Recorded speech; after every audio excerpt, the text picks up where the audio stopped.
Mr. Rodriguez, it's a pleasure to see you today. I'm glad you was able to make the trip, considering how long of a day you've had today. Yes, it's been a busy time, but I'm honored to be here and humbled with your presence, so thank you. And cutting to the chase, you are the lone Republican in the sheriff's race, and you occupy a unique position. I mean, it's not like we never have any Republican candidates running for sheriff, but we've had a number of Republican candidates who become sheriff. The last one being Jim McDonnell, the former police chief of Long Beach PD. But what a lot of people may not know is what your background is, or a little bit about your biography of how you came up through the ranks through the sheriff's department and retired in 2013 and went to San Diego, and I believe you were the head of the transit police there.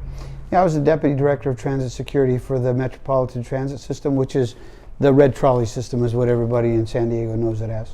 Mm-hmm. Do me a favor and give us a rundown of your bio, of your work history in LA onward. Well, it's unique because I grew up in a law enforcement family. My father was in the sheriff's department for 32 years, my brother 34. I came into the sheriff's department in 1988 and did the usual that everybody does, graduates academy, goes to custody division and then patrol. And I patrolled here in the South Bay in Carson, both as a deputy and then later on came back as a sergeant, so I know the area pretty well. Promoted through the ranks, made sergeant, lieutenant, and ultimately became a captain. I was in charge of the entire Transit Services Bureau, working for Metro as a captain. So that was like my first introduction into transit policing. Ultimately went to San Diego and then was MetroLink security manager across 6 counties. So I have kind of a unique skill set when it comes to transit policing. I'm kind of recognized on the West Coast for that. But I retired in 2013 after 25 years and then had to continue with a post-sheriff's department government career, including the transit stuff, and then some public safety in the City of Commerce and interim city manager, and finished up in 2019, right before the pandemic, as an assistant chief and interim chief of police in the city of Santa Paula, which is a small city in Ventura County. So it's been unique, got a lot of education along the way. I have 2 master's degrees, one from USC in School of Public Policy, and a master's degree from Cal State Long Beach as well, bachelor's degree from UCLA, and an AA degree from Citrus Community College. Did all that while raising a family and a career.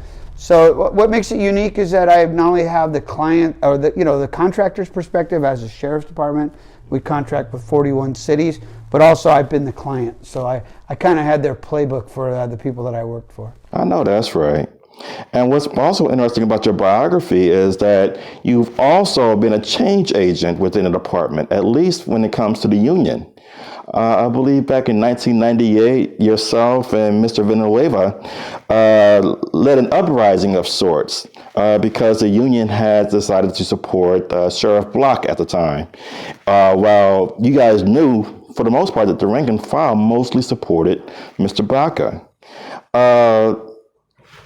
Tell me about that period of time for me, if you can. Well, Alex Villanueva and I were great friends. We worked the academy together, and I think we hit it off because we were both a bit of an intellect. I was probably a little bit more balanced in that I got along real well with patrol and did really good police work. He just seemed to be a little bit more of an oddball or outlier. And but we did have this one thing in common. We kind of stuck our neck out to support Lee Baca. Not that I didn't have any respect for Sherman Block. I had been his spokesperson a couple of years earlier, but I saw that he was very old and sick, and he was going to dialysis a few times a week, and I felt bad for him, but I just didn't think he had another 4 years in him. So I'm looking at Baca, and I thought, okay, he's the next logical choice. So Villanueva and we campaigned on behalf of Lee Baca, and then we took some blowback from the department for that. But after the election was over, I kind of confronted Alex and I. We kind of confronted ALA as the union, and we asked those questions about why did you endorse, the incumbent sheriff when like 86% of the deputies wanted somebody else, and their answer to me was, "Who the hell are you?" And I said, well, I'm nobody really, but I'm telling you what the pulse of the sheriff's department is, and you're going to probably hear about it. So ultimately, we launched a recall against the board, and it was a civil war within the organization. So I guess you could say from that experience, Alex Villanueva and I have kind of been political, you should say change agents, but probably maybe insurgents at some point. Right.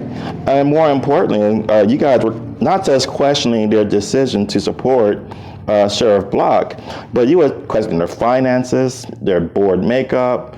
I mean, there seemed to be also undertones about, the degree of diversity in that union too, although I don't think that was made public. No, we grew up in an environment of the good old boy network, let's face it. And I didn't get all this education because I didn't need it.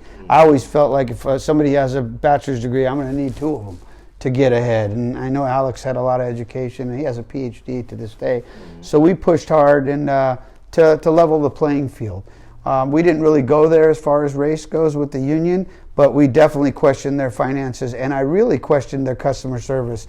So ultimately, in the end, which LASPA was called, the LA Sheriff's Professional Association, still exists to this day, has helped a lot of deputies since 1999. I'm proud of that. But what it really did, and I've heard Alex say this too, and I agree with him, it bumped up ALAD's game, because when you know you're not the only monopoly and you're the only game in town, you better take a look at your own service, otherwise you won't be in business much longer. So that's true, and you've done your homework, because and not a lot of people do. I've had a lot of interviews, so I'm very impressed with what you're asking here. Mm-hmm. And I also recognize that at one time you and Alex were close friends.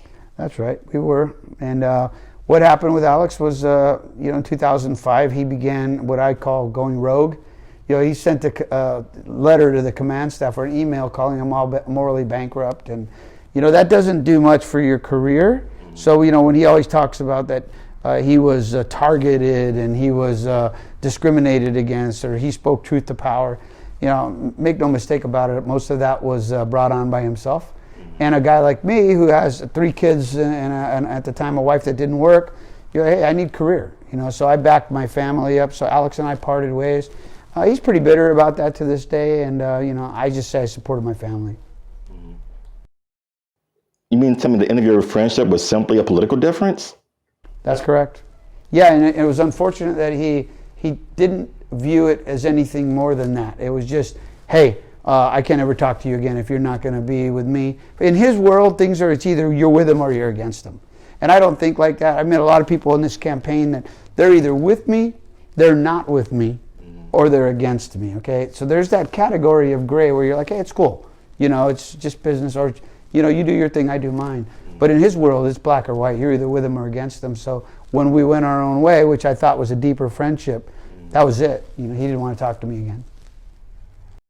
So let's speed forward a little bit. In about 2013, something happened that caused you to retire in order to avoid demotion. No, that's not true.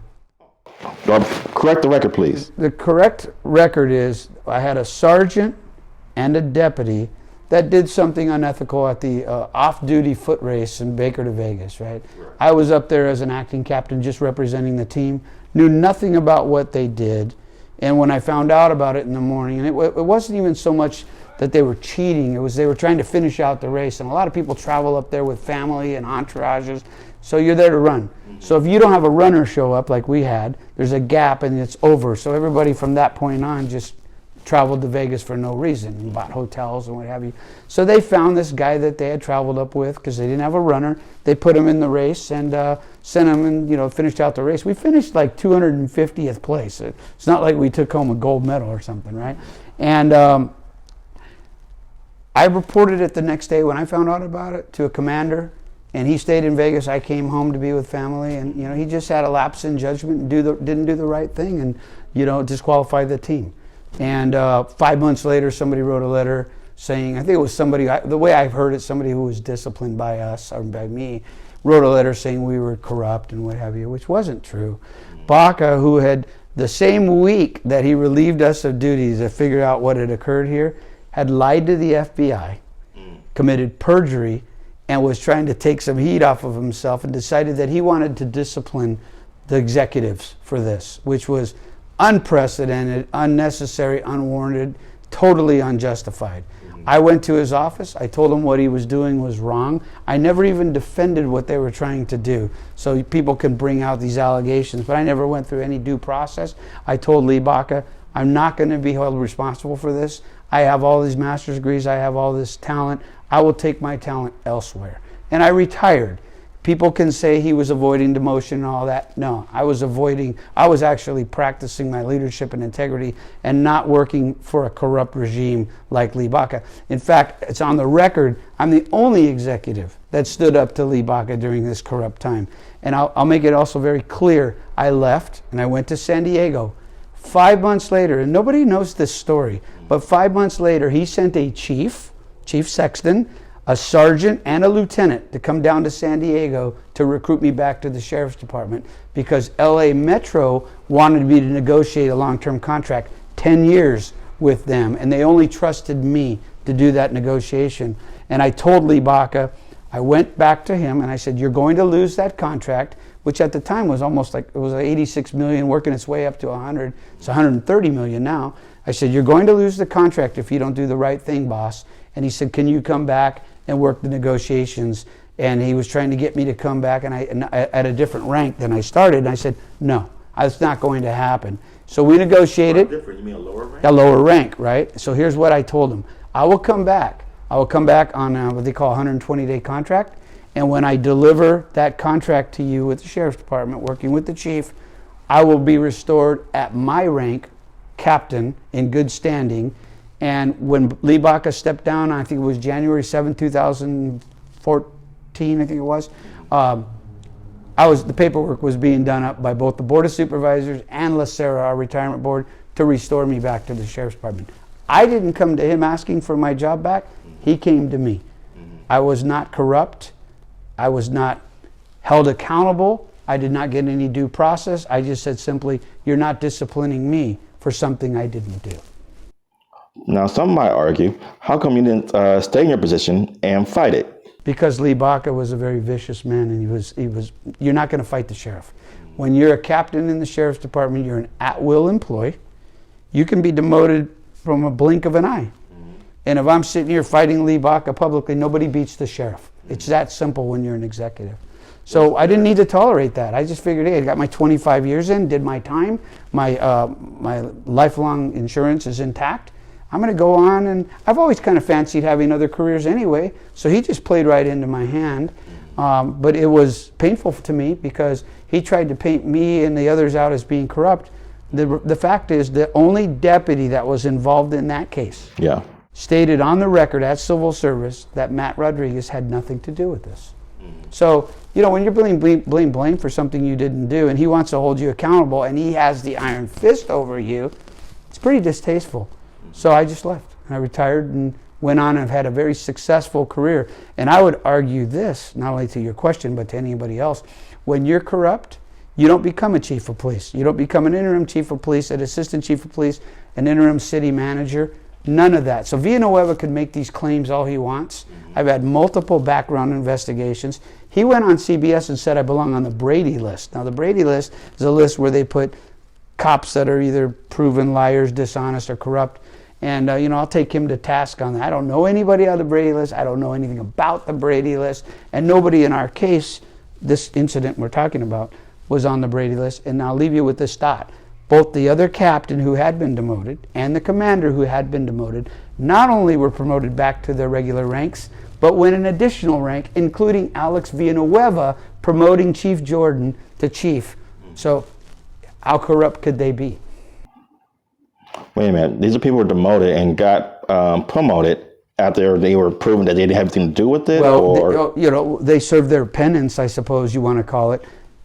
One of the captains that was demoted, right? Mm-hmm. She got promoted back to captain by Jim McDonnell and then later promoted to commander. Are you saying there was corruption involved in that situation? No, I'm just saying that what happened was people, once Baca was, there's corruption in Baca's side of it, but once Baca left office, because he stepped down, the other previous sheriffs, both Jim McDonnell and Alex Villanueva, not only restored them to their regular rank, but also promoted them an additional rank. You don't do that to people that are corrupt. I thought they had proved, from what I heard, I thought they had proven that situation where they weren't involved in that situation dealing with Baker for Vegas. Yeah, they weren't involved. They were as involved as I was. We weren't involved. It was a lower level issue with the deputy and the sergeant.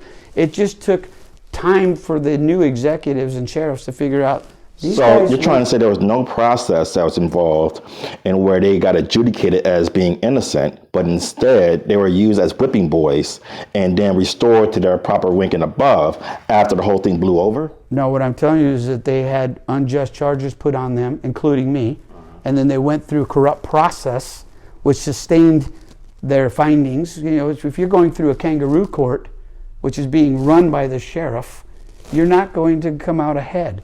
It wasn't until that sheriff was out of place and new sheriffs were in place that they got their positions restored and then elevated. So had I stayed in the sheriff's department, would I have been elevated? Absolutely. I have no doubt it would have been resolved and moved on. It was a political retaliation, I don't even know what political attack by Lee Baca, a desperate man during desperate times who ended up going to federal prison. And I'm not going to talk about Mr. Tanaka because we were good. I respected him and he respected me. But the reality of it is, Baca goes to prison. Both those executives that were demoted get reinstated and they get promoted additional ranks. And I go on to have a successful career. It just doesn't add up like that when you're corrupt. That's my point. Is there a financial cost that you end up suffering when you retired early? I lost half my pension because of that. Absolutely. That was very devastating to me and my family, but it was so distasteful what Lee Baca was doing to me. There's just no way I was going to accept it. And that's fine. I sleep good at night. You know, you just alter your lifestyle a bit. You work a bit harder and you work longer. But it's very intuitive of you to ask that question because it is true. It was hurtful to me, very painful, and it was wrong of the sheriff to do that. And this is the first time I've aired this publicly, but it was completely wrong. And the thing is, everybody in the sheriff's department knew it. But you know this, when you're going up against corrupt regimes that have power, you're powerless. Mm-hmm. Now, I've been going through your website all week, and it seems like you've been going after Alex on the left, on the right, any way you can get at him, it looks like. I think that what caught my attention the most was the 172 points you had on your website. I think what stood out, let's start with immigration, actually. You have a real big issue with his stance on taking ICE out of the county jails in 2019. Is that correct? I have an issue with the way he spins it and acts with it. He actually pandered to the liberal, progressive Democrats in this county by saying he was going to kick ICE out of the jail. He kicks them out of the jail, and now suddenly he dons a cowboy hat because they turned on him and, denounced their endorsement of him, the Democratic Party. So then he suddenly dons a cowboy hat and he's a tough guy wanting to play both lanes. My problem with that policy specifically, how do you, in good conscience, as the sheriff of LA County, allow violent felons who are in this country illegally back into the community? I will never do that. Well, that's just it. I think that same year, there was a class action lawsuit that was actually won, and there are a number of undocumented immigrants who were held well beyond what they were actually charged with, and done so on the recommendation of ICE.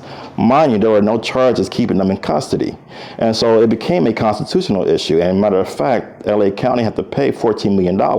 Mind you, that the incidents that they were talking about went back to actually Sheriff Block's time to about maybe 2010. And so it wasn't necessarily about what was under being a waiver at the time, but it was because of that instance, I think it played into that current context. Also, during that same year, President Trump had asked for the rounding up of undocumented immigrants regardless of their crimes that they committed and to be deported. And so it's this context in which those decisions were made. And so I'm trying to understand your position exactly about that. I don't agree with you on that. I don't think that was the context in which it was a very political decision by Alex Villanueva. You can deport violent felons from this country if you want to. But if you've made a deal with the progressive Democrats that you're not going to deport people, I, as your conservative Republican rule of law and order candidate, will never, and you can put it on the record, I will never release a violent felon who's in this country illegally back into this community. I personally will deliver him to ICE. So you're saying that under Villanueva, violent, undocumented immigrants were let free? That's correct. And you know what? The only way that he'll cooperate with ICE is if there's a court order from ICE. And they're not going to go to court every time they want to figure out who's getting released from the county jail. And he's playing this secretive game, not cooperating. And don't get me wrong, I don't want to be misconstrued here. This country has been built on the backs of immigrants. And I know that. So you come here illegally or legally to make a better life for you or your family, then I'm absolutely willing to protect you and work with you and further your plight to become a very successful, hopefully one day successful American. However, when you leave that immigration space and you enter the space of violent felon where you're now terrorizing our community, Sheriff Matt Rodriguez will ensure that you do not remain in this community. That might be, but if they're being held and they're being released, clear whatever charges, but they're being held longer than whatever they're supposed to be on. They won't be held by me longer.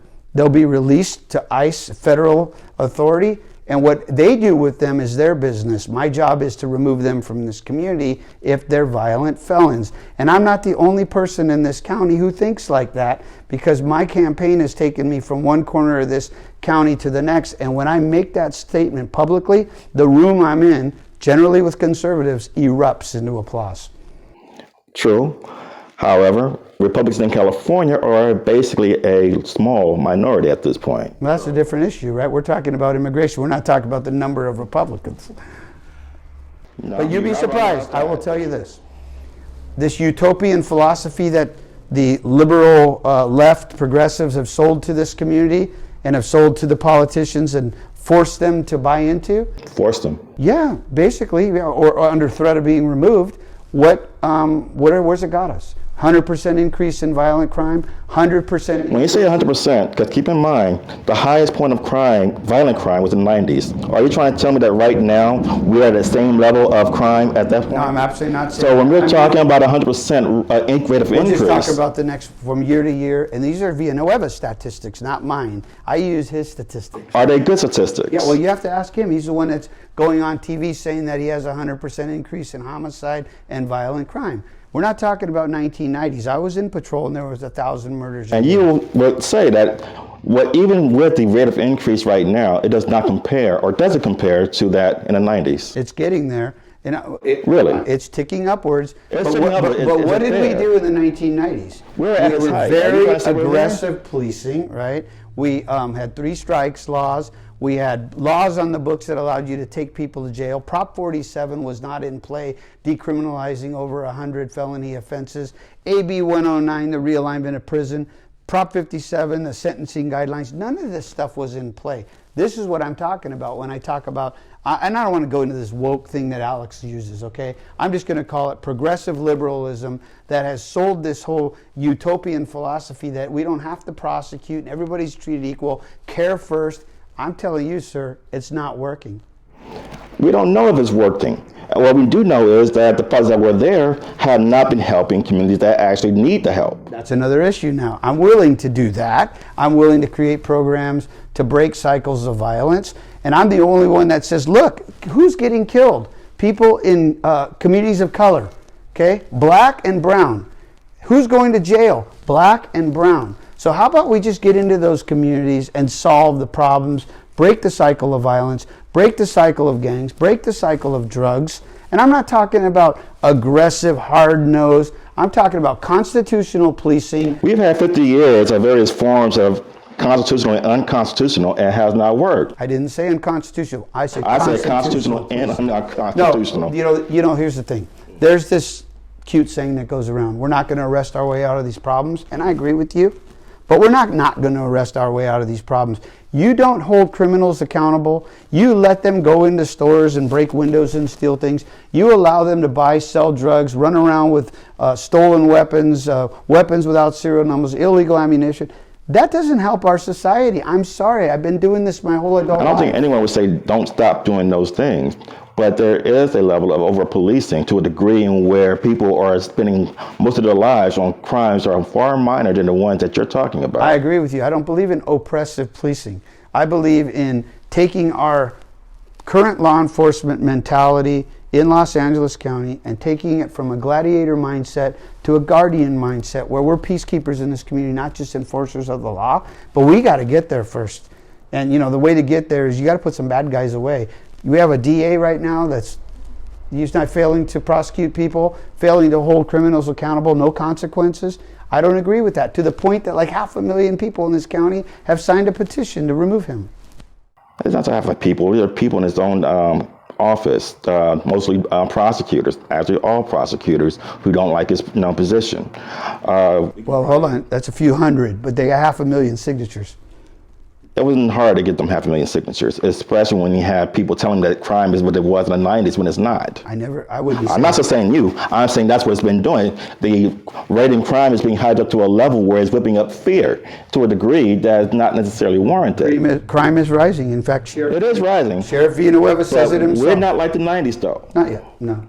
But you know what? Do we want it? We don't want it there. But we are far away from there is the point I'm making. I think we're probably about, I don't know how many murders are, 300, 350 a year now, a third of the way, and clicking upwards.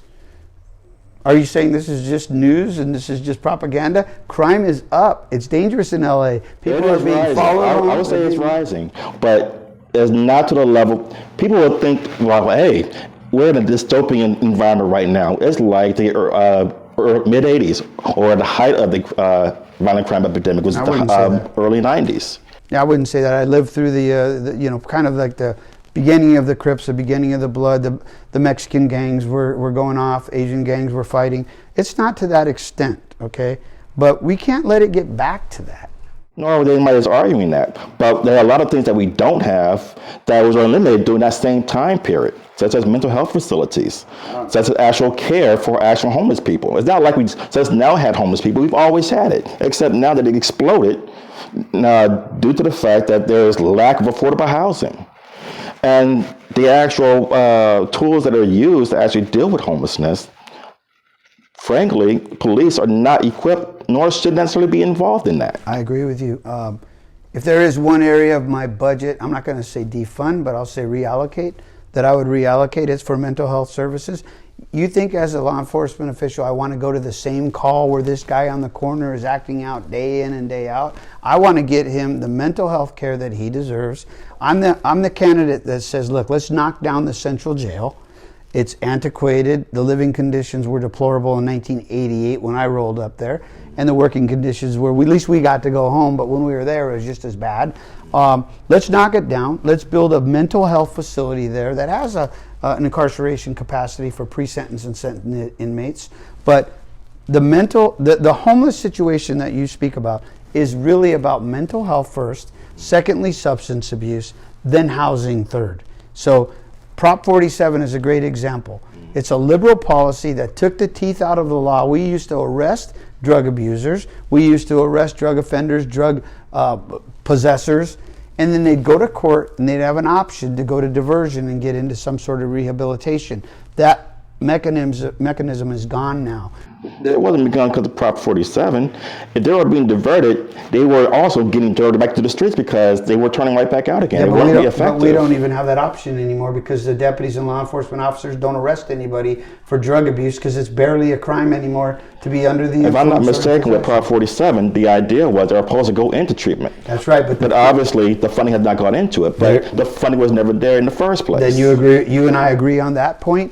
So it's an ill-conceived proposition when you sell it as the Safe Streets Initiative that we're not going to charge people with crime and we're not going to charge them with drug abuse because we're going to get them help, but you don't put the help in place, then you really deceived society. So why is it that conservatives, like you like to call yourself, don't use the term, why don't we reallocate budget that's used for police funding for some of these things? You just did, but I'm asking, why do conservatives in general do not use that argument? I think there's a knee-jerk reaction to defunding the police that, defunding the police, so you mean you just want to get rid of the police? That's I think the knee-jerk reaction. And I know better. I know if you're asking me to reallocate a portion of my budget for mental health services, and let's take a look at how we find a happy medium to do that. Because if it takes away from my call load, right? Because now you're sending mental health practitioners, I'm open to that. Let's figure out that balance.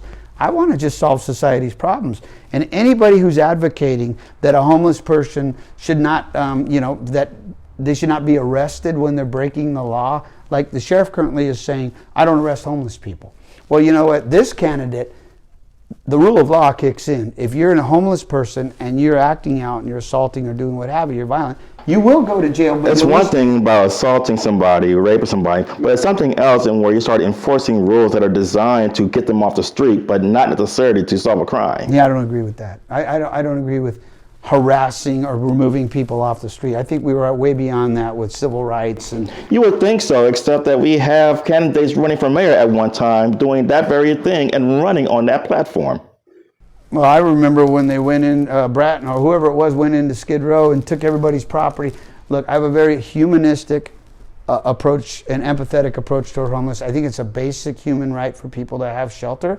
But the reality of it is, if they're committing crime, they need to be held accountable under the rule of law. Now, what does that mean? That means they'll go get the care they need. I worked Metrolink, where we had almost once or twice a week homeless people getting struck by the train, either committing suicide or accidentally. They're not doing any homeless people a favor by allowing them to be adjacent to a railroad track, under a freeway bridge, or on an embankment of freeway. If that's your loved one or your family member, nobody's doing them a favor by giving them that right to be there. That might be, but where are you going to put them?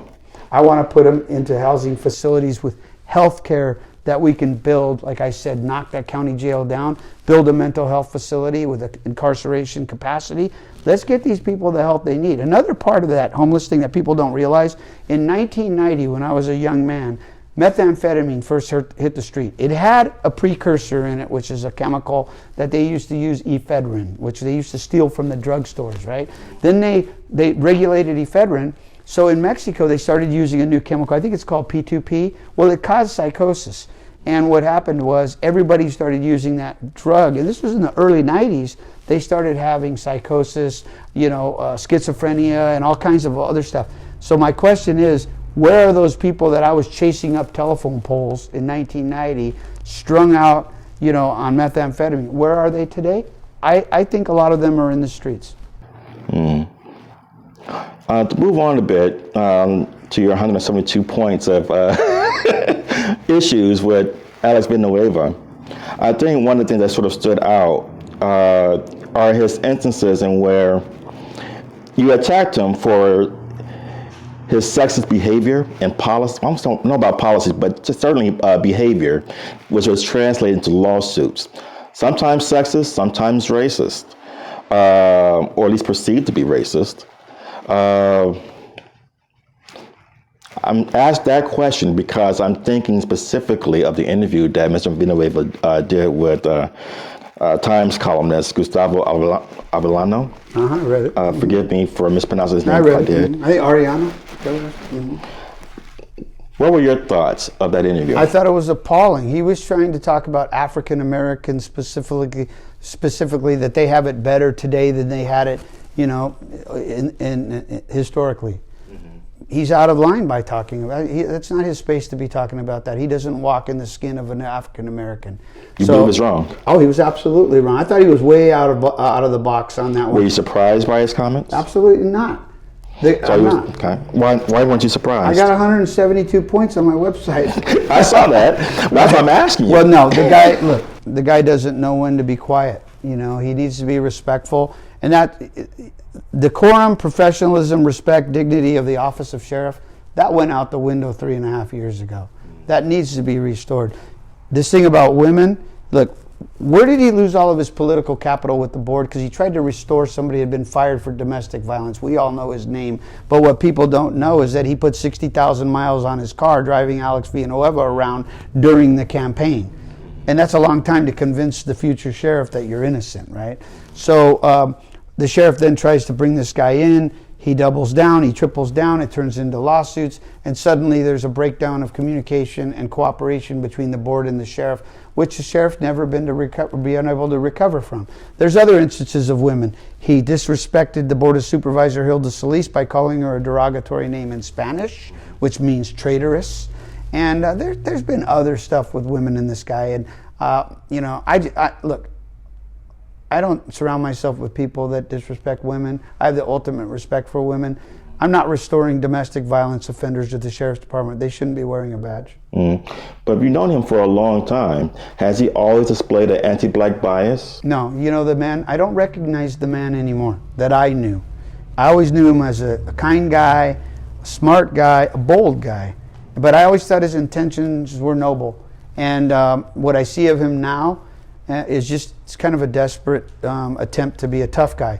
He does that with Gustavo Arellano because he's trying to appeal to conservatives who think, oh yeah, our sheriff, look at him, he's letting the, he's speaking the truth, you know, and it's disrespectful and it's really uncalled for.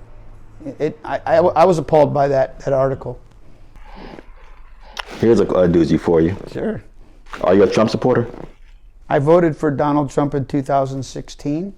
I did not vote for him, was it 20, I guess? 2020? Yeah, because, you know, I thought that his rhetoric, especially on Twitter, was a little bit out of the box and over the top. I thought it was divisive and causing problems in the country. But, you know, I've been asked if I'm the Donald Trump of LA, and no, I'm not the Donald Trump of LA. I just support conservative law and order, you know, policing, professionally done, respectfully done, in a constitutional manner.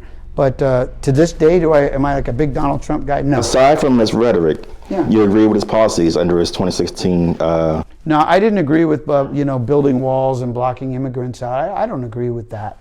You know, I was on KFI and I was accused of, well, you can't pick and choose which policy. Look, people come to this country historically. My family were of immigrants, Mexican descent and Italian descent. I love immigrants. I think that they're wonderful people and they have an opportunity in this country. So that differs quite a bit from Donald Trump, even if they're here illegally. But again, my thing is, I'm not a federal official in charge of you know, immigration, you know, and ICE and deportation. But when you come into LA County, you know, you better be respectful to our rule of law and to our neighbors and to the people we live around. You come here, you violate our public trust, you end up terrorizing our community, victimizing innocent people. As your sheriff, I will have you deported. Okay. I think that's totally fair. I think it's a balanced approach because nobody wants to live next door to a rapist, a robber, a child molester. And somebody one time said, well, the Board of Supervisors didn't agree with you on that. And I said, well, let me know if they have an extra room in their house. Speaking of which, what is the proper relationship between the sheriff's department and the county supervisors? I think it should be balanced. I think it should be at least open dialogue. And, you know, with the overarching goal of doing what's right for the community that we serve. This is not about self-service. This is about public service. Public safety is at risk. Right now, the County Board of Supervisors has defunded the Sheriff's Department 30%. They're on 70% capacity. And it's the only department that has a hiring freeze when we have vacancies all over the place. Why? Because personally, they do not get along with Alex Villanueva and do not want to see him be the sheriff. So what is my role with them is to work with them as their newest team member for the greater good. You agree with his stance that the sheriff's department is independent of any kind of jurisdiction from the county supervisors? I think they all have their role and they are independent, but they all have to work together for the greater good to serve this humanity that lives in LA County. So, I mean, this isn't a turf war. It's just a matter of being cooperative. And I have 32 years of great interpersonal relationships with boards, city councils, elected officials, employees, employee associations. He just doesn't have that. The difference between he and I govern from a place of love. He governs from a place of anger, a place of retribution and retaliation. Actually, what do you want voters out there to know about you that they haven't learned already? And they might just be coming late to the game and studying who to vote for. What do you want them to know about you? Well, I want them to know that I'm a balanced, common sense guy. You know, I got into this race as a real centrist, appealing to people of all walks. My first meetings were with African Americans south of the Coliseum. My consultant that I paid the most money in my campaign is an African American man who's the economic advisor to the George Floyd Foundation, founder of Ferguson 1000 Jobs. His name is Dr. Lance McCarthy. I am the only candidate who's going to the George Floyd Foundation brunch this weekend as a personal guest up in Bel Air. I want people to know that I'm balanced and I'm fair, and I'm interested in protecting communities of color. But at the same time, he's a tough lawman.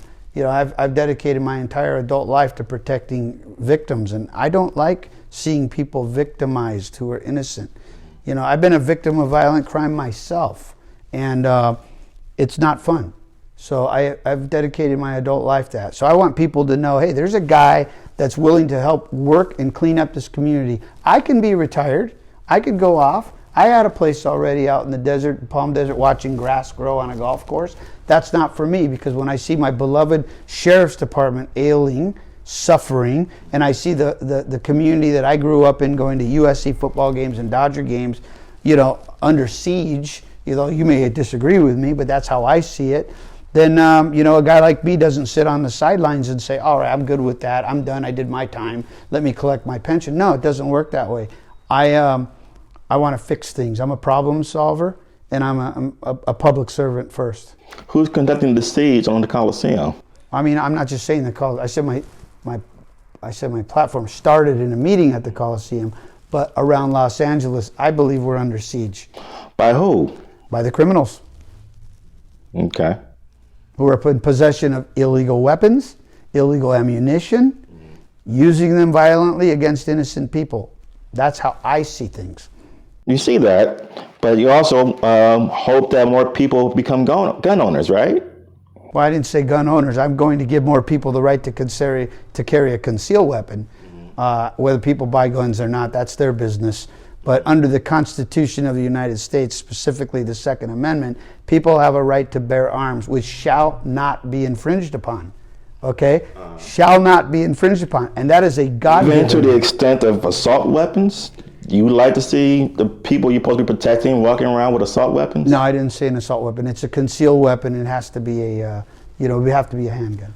They don't make a distinction between assault weapons and a handgun in the Constitution. So, no, but we have the NRA fighting for that very right of every American to be able to walk around with a machine gun. Well, I wouldn't advocate people walking around with an assault rifle, but Concealed.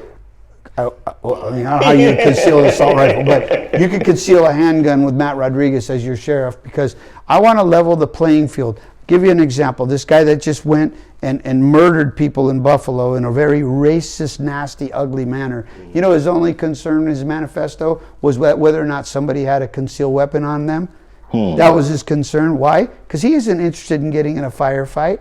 He's a coward, and he just wants to slaughter people. And Matt Rodriguez, as your future sheriff, wants to put guns in law-abiding, sane people who are willing to train with the weapon, buy it legally, store it properly, so that way when that guy walks into that supermarket where innocent people are just buying their groceries and he decides to carry out an irrational act like that, maybe someone can neutralize the threat and save lives. If I'm not mistaken, that kind of training requires almost to the level of being in basic training.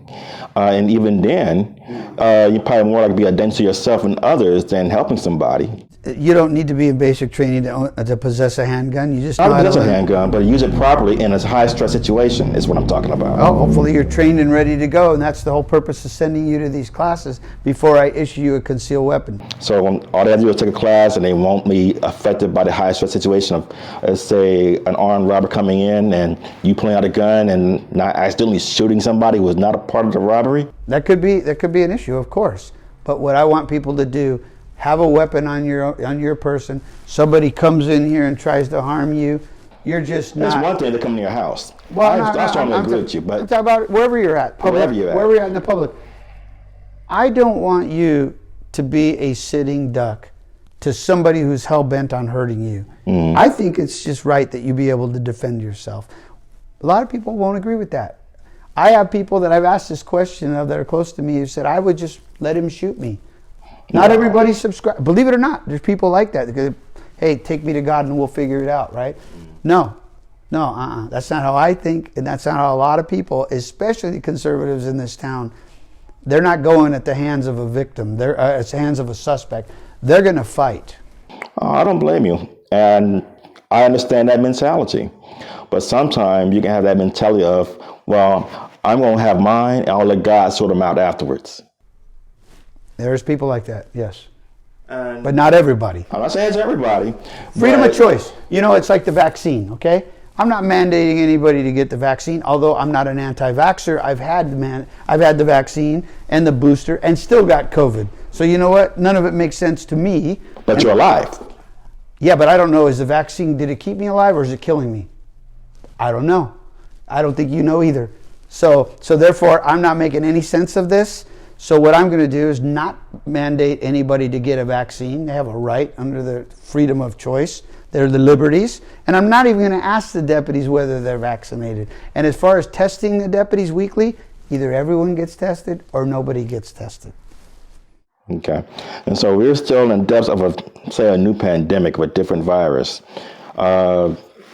You would not necessarily abide by whatever, I guess in this case, the county supervisors pass. You would simply make up your own rules. So you're asking me to... I asked you a question, not to answer me a question. No, but are we replicating the pandemic? Let's say 2 years we get it again? Is that what you're saying? A different kind of disease, which is very possible, actually. It could be a modification of the current COVID that we got now. But there is nothing to actually stop it. Well, I'll tell you this. I don't like to live in the world of hypotheticals, but I will answer your question. I'm not mandating anybody to do anything. You might have to mandate it, but you have to carry out any kind of laws. I'm not carrying out mandates to get people vaccinated under any circumstances. I don't mandate you what to do with your body, particularly with something that comes out of a needle. That's your choice. That is your liberty. That is your right under the United States Constitution. As an executive, if you have officers who are dying from it, what would you do to protect them? I would encourage them to get the vaccine, but I'm not forcing them to. So you end up having a death rate that surpasses 30% of your workforce. I'm not, you know what? People are adults that are in that line of work. They can make decisions on their own. I'm not mandating anybody to get a vaccine of any sort. And with that 30%, more of them actually simply quit because they're not trying to actually die. What would you do? More of them may what? With 30% attrition rate because of the death, and the remaining, I would say a good another 40% simply quit because they don't want to die. Then what do you do as a manager?